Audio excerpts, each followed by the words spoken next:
খুব সামান্য করে, সেটা হচ্ছে আপনারা যখন চাকরিতে ঢোকেন তখন ঢুকতে গেলে অনেক ধরনের ইন্টারভিউর আপনারা সম্মুখীন হন।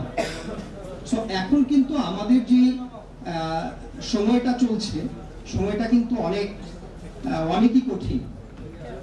যেটা আজকের দুটা ডিবেট আপনারা দেখেছেন, এই ডিবেটগুলোর মধ্যে আপনারা কিছুটা হয়তো আজ করতে পেরেছেন যে এখানে আসলে আমাদের বর্তমান চাকরির যে বাজারটা, সেই বাজারটা কিন্তু আসলে অনেক কম্পিটিটিভ এবং এতটাই প্রফেশনাল হয়ে গেছে যে আপনি নর্মাল একটা গ্র্যাজুয়েশন, নর্মাল একটা মাস্টার্স, নর্মাল একটা MBA দিয়ে আপনি কখনোই নিজেকে আকৃষ্ট করতে পারবেন না। আমরা যারা বর্তমানে যে পজিশনে আছি, কোম্পানির মালিক সরাসরি কোনো ইন্টারভিউতে যায় না, উনি HR ডিপার্টমেন্ট রাখে। তো তারও আগে আমরা যারা ডিপার্টমেন্ট চালাই তাদের উপর মূল দায়িত্বটা থাকে একটা ভালো ক্যান্ডিডেটকে বের করা। সে আমার পরিচিত হতে হবে তা না, আমরা কিন্তু এতটা প্রফেশনাল আমাদেরকে কাজ করতে হয় যে আমরা যদি আমার খালাতো ভাই, মামাতো ভাই, ভাইনা, ভাইস্তা, আইনা যদি আমার কোম্পানিতে ঢুকাইতে পারবো, কিন্তু বিনিময়ে কি হবে, আমাদের মালিক কর্তৃপক্ষ কিন্তু আমাকেই দিন শেষে আমার কাছে জবাবদিহি চাইবে যে যেই তোমার টিমে এতগুলো লোক আছে তার কয়জন পারফর্ম করছে। সো পারফরমেন্সের যে জায়গাটা, এই জায়গাটাকে আমাদের সবসময় মাথায় রাখতে হয়। আমি একটা ছোট্ট উদাহরণ দিব, আমাদের এই ফোরামেই উপস্থিত আছে সম্ভবত, যাই হোক আমি এই মুহূর্তে দেখছি না, হয়তো বাইরে আছে সামওয়ান। আমার এখানে এখন পর্যন্ত বেশ কয়েকটা ভ্যাকেন্ট আছে আমার প্রতিষ্ঠানে, কিন্তু আনফরচুনেটলি লাস্ট 1 মান্থে আমি সেই ভ্যাকেন্টগুলো ফিল আপ করতে পারিনি। শুধু একটা এক্সাম্পল দিই, বাকিগুলো আমি বললাম না। সেটা হচ্ছে সামওয়ান আমার কাছে ইন্টারভিউতে আমাকে সিভি পাঠিয়েছে ইন্টারভিউর জন্য যে স্যার এই ছেলেটাকে একটু দেখেন। ঠিক আছে, আমি সিভিটা পড়লাম, সিভিটা ভালো, তার এডুকেশন কোয়ালিফিকেশন ভালো, তার রেজাল্ট ভালো, এক্সপিরিয়েন্স সামথিং আছে। তো আমি ইন্টারভিউ বোর্ডে আরো 4-5টা সিভির সাথে ওই ছেলেটাকেও ইন্টারভিউ বোর্ডে ডাকলাম, প্রত্যেকের সাথে কথা বললাম। ওই ছেলেটার একটা উইকনেস, বেশ ভালো রকমের উইকনেস, তার এডুকেশন কোয়ালিফিকেশন এত ভালো থাকা সত্ত্বেও তার একটা উইকনেস ছিল। সেটা হচ্ছে, আপনারা ইতিমধ্যেই ঘোষকের কাছ থেকে শুনতে পেরেছেন যে আমি বর্তমানে বাটা শু কোম্পানি বাংলাদেশ লিমিটেডে আছি, যেটা one of the biggest multinational company in the world. So এখানে আমাদের যে স্ট্যান্ডার্ড, সেই স্ট্যান্ডার্ডের জন্য শুধুমাত্র আপনার প্রফেশনাল এক্সপিরিয়েন্স থাকবে, শুধুমাত্র আপনার ভালো ডিগ্রি থাকবে, এগুলাই কিন্তু সবকিছু না। এর বাইরেও আপনার অ্যাপিয়ারেন্স, আপনার কথা বলার স্টাইল, আপনার ইংরেজি বলার ধরন, সমস্ত কিছুকে আমাদের মাথায় রাখতে হয়। বিকজ আমাদের প্রচুর ফরেনার আসে, আমাদের অলমোস্ট গ্লোবাল, অর্থাৎ আমাদের সুইজারল্যান্ড টিম এবং সিঙ্গাপুর টিম, তারা অলমোস্ট প্রতি মাসেই আসে এবং বিভিন্ন এমপ্লয়ীদের তারা বিভিন্ন সময় কিন্তু ডাকে যে তারা যারা কোর এমপ্লয়ি। তো যদি সে ঠিকমতো ইংরেজি বলতে না পারে, প্রথমেই কিন্তু আমাকে জিজ্ঞেস করবে তুমি কি লোক নিছো। সো এটার জন্য কিন্তু আমাকে জবাবদিহি করতে হবে। তো ওই ছেলেটার এই প্রবলেমটা বেশ প্রকট। সে জাস্ট এক লাইনেও তার সেলফ ইন্ট্রোডিউসিংটা দিতে পারেনি ইংরেজিতে, কারণ আমরা প্রথম স্টার্ট করি ইংলিশে, 5 মিনিট পরে আমরা বাংলায় চলে যাই নর্মাল, কিন্তু সে সেটা পারেনি। আমি সেইখান থেকে 5 জনের একজনকে আমি সিলেক্ট করতে পারিনি। 15 দিন পরে আবার আমাকে HR বললো যে ভাই আপনার লোক তো এখন পর্যন্ত সিলেক্টেড হলো, আপনি আরেকবার দেখেন। আমি আরো নতুন 4টা সিভি ইনক্লুডিং ওই সিভিটাকে, যদিও এটা আমার অন্যায়, কিন্তু তারপরেও আমি শুধুমাত্র যে আমাকে রেফার করেছে, হ্যাঁ, তিনি অত্যন্ত সজ্জন ব্যক্তি এবং উনি আমার অত্যন্ত কাছের মানুষ। সো এবং এই ছেলেটা খুব নিডি। তো তাকে ডাকলাম এবং তাকে আমি নিজে ফোন করে তাকে বললাম যে তোমার কি প্রবলেম, তুমি কি বুঝতে পেরেছো? জি স্যার বুঝতে পেরেছি। আমি দেখো আমি কিন্তু কোম্পানি বুঝবেও না তোমাকে আবার ডাকতেছি, তো তোমাকে আমি আবার ডাকতেছি, তুমি কিন্তু তোমার এই প্রবলেমটা অবশ্যই তুমি ওভারকাম করে আসবে। বলছি ঠিক আছে। এবার আমি ইন্টারভিউ বোর্ডে তাকে আমি সবার শেষে ডাকলাম, রেজাল্ট 0। যেই প্রবলেম নিয়ে সে প্রথম ইন্টারভিউতে ফেল করেছে, দ্বিতীয় ইন্টারভিউতে সে একই কাজ করেছে। কাজেই আপনার যতই দক্ষতা অভিজ্ঞতা থাকুক না কেন, আপনার যতই এডুকেশন ব্যাকগ্রাউন্ড ভালো থাকুক না কেন, রিমেম্বার, যদি আপনি কোনো ভালো অর্গানাইজেশনে কাজ করতে চান, ডেফিনেটলি আপনার ইংরেজি ভোকাবুলারি এবং ইংরেজির দক্ষতা ডেফিনেটলি বাড়াতে হবে।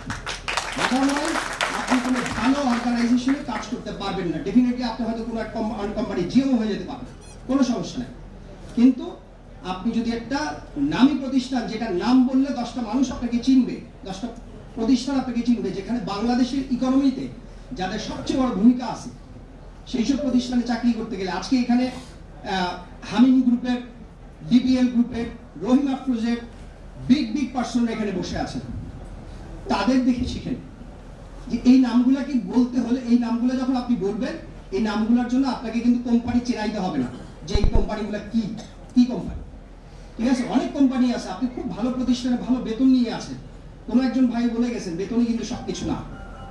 ঠিক আছে, আপনার নাম, আপনার যশ, আপনার ডিগনিটি, সমস্ত কিছু আপনার সন্তান যখন আপনার পরিচয় দিবে, ডেফিনেটলি আপনি নিজে প্রাউড ফিল করবেন। আপনার সন্তান যখন আপনার পরিচয় দিবে, সেও প্রাউড ফিল করবে যে আমার বাবা বা আমার মা অমুক প্রতিষ্ঠানে চাকরি করে। সো আমি আমার বক্তব্যকে আর দীর্ঘায়িত করব না, আমার মূল বক্তব্য এখানেই শেষ। আমি এই বিএচআরএম এর সাথে 2017 সাল থেকে আমি সম্পৃক্ত। অলমোস্ট এখানে যে কয়টা কনভেনশন হয়েছে, আমি মনে হয় 2টা কনভেনশন যে কোনো কারণে মিস করেছি, প্রত্যেকটা কনভেনশনে আমি থাকার চেষ্টা করেছি। লিসান স্যার অত্যন্ত বিচক্ষণ একজন মানুষ, অত্যন্ত জ্ঞানী একজন মানুষ, এবং আমি মনে করি বাংলাদেশের সাপ্লাই চেনের যদি কোনো অনেক বড় বড় নাম আপনি শুনবেন, তাদের কয়জন এইভাবে করে স্টুডেন্ট ক্রিয়েট করতেছে, কয়জন এইভাবে করে মানব সম্পদ তৈরি করতেছে। আপনি জনসংখ্যা বাড়াতে পারবেন, কিন্তু সেটাকে সম্পদে রূপান্তর করতে হলে আপনার সেটার পিছনে শ্রম দিতে হবে। এবং লিসান স্যার যেই মূল্য দিয়ে এখানে কোর্স করাচ্ছেন, আপনি আরো 10টা প্রতিষ্ঠান ঘুরে আসেন, এই মূল্যে তার অর্ধেক হবে। লিসান স্যার বা বিআইএইচআরএম যেভাবে কাজ করছে, আপনাদের প্রত্যেকের কাছে আমি বিনীত অনুরোধ করব, আপনারা আপনাদের কলিগকে, বন্ধুকে, ভাইকে, বোনকে ডেফিনেটলি বলবেন এই প্রতিষ্ঠানটা একটু ঘুরে যেতে। এই প্রতিষ্ঠানের চাকচিক্য নাই। আমি যখন প্রথম আসছি, আমি প্রতিষ্ঠানের চাকচিক্য দেখে আসি না। অনেক বড় বড় প্রতিষ্ঠান আছে, আমি নাম বলবো না, তাদের চাকচিক্যের চোখ ছাড়া হয়ে যায়। চাকচিক্যতে কি হবে? প্র্যাকটিক্যাল লাইফে আমার স্যার এখানে বসে আছেন, সাদেক স্যার কোথায়, আর লিসান স্যার বসে আছেন, ইসমাইল স্যার আজকে আসতে পারেন নাই, তারা আমার শিক্ষক। তো এদের, ওনাদের কাউকে আমি চিনতাম না, ওনাদের এমন কোনো নাম যশ কিছুই ছিল না, কিন্তু ওনাদের যেটা ছিল মনের ভিতরে একটা ঐকান্তিক ইচ্ছা ছিল যে আমি একটা মানব সম্পদ তৈরি করবো। আমি সম্পদ হয়ে গেছি সেটা বলবো না, কিন্তু ওনারা চেষ্টা করছে। এবং আপনাদের মধ্যে প্রত্যেকে আপনারা এক একটা সম্পদ, আপনাদের কোম্পানির জন্য, আপনার নিজের জন্য। বিকজ আপনি যখন এই ডিগ্রিটা অর্জন করবেন, আপনার মধ্যে একটা কনফিডেন্স চলে আসবে। কি কারণে? শুধুমাত্র প্র্যাকটিক্যাল। ওই যে অনলাইন ক্লাস হচ্ছে, অনলাইনে ডিগ্রি দিয়ে দিচ্ছে। আনেন অনলাইনের একটা ছেলেকে আপনার সামনে বসান, তাকে 2টা কোশ্চেন করেন, দেখেন সে কতটুকু উত্তর দিতে পারে। এর কারণটা হচ্ছে এই ভদ্রলোক এবং এই বিআইএইচআরএম। সো আমি এটা কমপ্লিট করার পরে এখানে মিহির ভাই বসে আছেন, নাসির ভাই বসে আছেন, শামীম ভাই বসে আছেন, আমরা সবাই মিলে সিদ্ধান্ত নিলাম, এবং অবশ্যই মিহির ভাই এটা খুব কনভিন্স করছে লিসান স্যারকে যে ডেফিনেটলি আমাদের এইখানে চার্টার্ডে যেতে হবে। এবং আমরা অনেক কিছুই জানি, 26-27 বছর চাকরি করার পর জানার কিছু বাকি থাকে না। তারপরেও আমাদের যেই সব পার্সনরা আমাদেরকে ক্লাস নিয়েছেন, তারা বাংলাদেশের অত্যন্ত রিনাউন্ড পার্সন ছিলেন, এবং ওনারা আমাদেরকে যা শিখিয়েছেন, আমাদের চুল সাদা হয়ে গেছে। তারপরেও যখন প্র্যাকটিক্যাল ওই ক্লাসগুলো করার পরে প্র্যাকটিক্যাল লাইফে গেছি, মনে হয়েছে যে I was wrong, he was right. So আমাকে কারেকশন করতে হয়েছে আমার চিন্তাধারা এবং আমার কর্মপদ্ধতি। এবং আপনিও যখন এই পিজিটি করে আপনার অফিসে যাবেন, আপনিও আপনার সেই কাজটা করবেন। এবং আপনারা যারা যারা এই সিএসসিএম এ ভর্তি হবেন, সিএসসিপি তে ভর্তি হবেন, ওখান থেকে যখন শিখবেন, মনে করবেন যে এখানে শিক্ষার ওখানে শিক্ষার মধ্যে অনেক পার্থক্য আছে। প্রত্যেকটা তো স্টেজ, ইন্টারে এক ধরনের পড়াশোনা করেছেন, গ্র্যাজুয়েশনে এক ধরনের পড়াশোনা করেছেন, মাস্টার্সে এক ধরনের পড়াশোনা করেছেন। সো এটাও তাই, পিজিটিতে যা শিখেছেন সেটা প্রিলিমিনারি স্টেজ। আপনি যদি অ্যাডভান্স লেভেলে যেতে যান, ডেফিনেটলি আপনাকে চার্টার সাপ্লাই চেনে যেতে হবেই। আমরা এসএসসি, ইন্টারমিডিয়েট, গ্র্যাজুয়েশন, মাস্টার্স করার পরেও তো আমরা এমফিল, পিএইচডি করি। আমি এখনো পড়াশোনা করতেছি, আমি এখন লতে মাস্টার্স করতেছি। This is my 4th masters in my life. So পড়াশোনা শেষ নাই। আমার ছেলে ক্লাস 9-এ পড়ে, মেয়ে ক্লাস 6-এ পড়ে। ঠিক আছে, তো আমার ছেলে মেয়ে হাসে। আমার ওয়াইফ যখন রাতের বেলা বকা দেয়, তো এই যে দেখছো বাবা পড়ে নাই, বাবারে বকা দিচ্ছে। সো পড়াশোনার শেষ নাই, পড়াশোনা করেন, যত জানবেন। আর যেহেতু আপনার সাপ্লাই চেন, এখন এই যে দেখেন সামনে ইসরায়েল অলরেডি সিদ্ধান্ত নিয়েছে ইরানের সাথে একটা যুদ্ধ বাঁধাবে।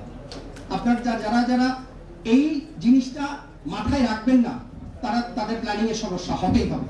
কারণ তেলের বাজার একটা অস্থিরতা হবে, আর তেলের বাজার অস্থিরতা হওয়া মানেই হচ্ছে সমস্ত প্রোডাক্টের উপর আপনার সেটা পড়বে। কাজে আপনাকে কিন্তু ক্যালকুলেশন করতে হবে। কাজেই বিশ্ব যদি জানতে চান, ডেফিনেটলি আপনাকে পত্রিকা পড়তে হবে। পত্রিকা তো পড়েন না কেউই মনে হয়, সবাই মোবাইল দেখেন। আমি এখনো কাগজের পত্রিকা পড়ি, আমার বাসায় 3টা পত্রিকা থাকে, প্রথম আলো, যুগান্তর, ইত্তেফাক। আমি এখনো 3টা পত্রিকা না পড়ে বাসায় রাতে ঘুমাতে যাই না।